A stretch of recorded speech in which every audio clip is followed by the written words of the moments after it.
ఇవాళ ఈ premiere show వేసి చూసిన తర్వాత బేసిక్గా మనం ఇప్పటివరకు చూసిందంతా చంద్రని ఒక ఎత్తు.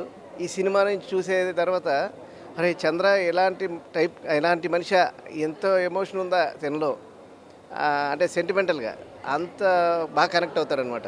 మీరు బయటికి అంత పర్ఫార్మెన్స్ అంత బాగా ఇచ్చాడు తను. లాస్ట్ 20 మినిట్స్ మీరు ఎమోషనల్గా ఫీల్ అయ్యి రాకపోతే మీరు ఇంకా ఎవరిని అంటే ఐ మీన్ దాన్ని ఎలా చెప్పాలో తెలీదు. బట్ 100కి 200% ఖచ్చితంగా ఈ సినిమా బాగా మీరు లైక్ చేస్తారు, నచ్చుతుంది. ఫ్యామిలీస్తో రండి, థియేటర్స్కి వచ్చి బాగా ఎంజాయ్ చేసి వెళ్ళండి. ఈ సినిమాలో మీకు ఎక్కడ చంద్రహాస్ అస్సలు కనపడండి. ఒక చంద్ర అనే ఒక క్యారెక్టర్తో బిగినింగ్ నుంచి ఎండ్ వరకు లాక్కొని వెళ్ళి మీ కళ్ళలో డెఫినెట్గా నీళ్లు తెప్పిస్తాడు. అంత మంచి పెర్ఫార్మెన్స్ ఇచ్చాడు. చంద్రహాస్ మీద ఉన్న నెగిటివ్ అయితే డెఫినెట్గా పోద్దండి ఈ పెర్ఫార్మెన్స్ తోటి. ఇంత మంచి సినిమా, ఇంత మంచి క్యారెక్టర్ ఈ సినిమాకి పడడం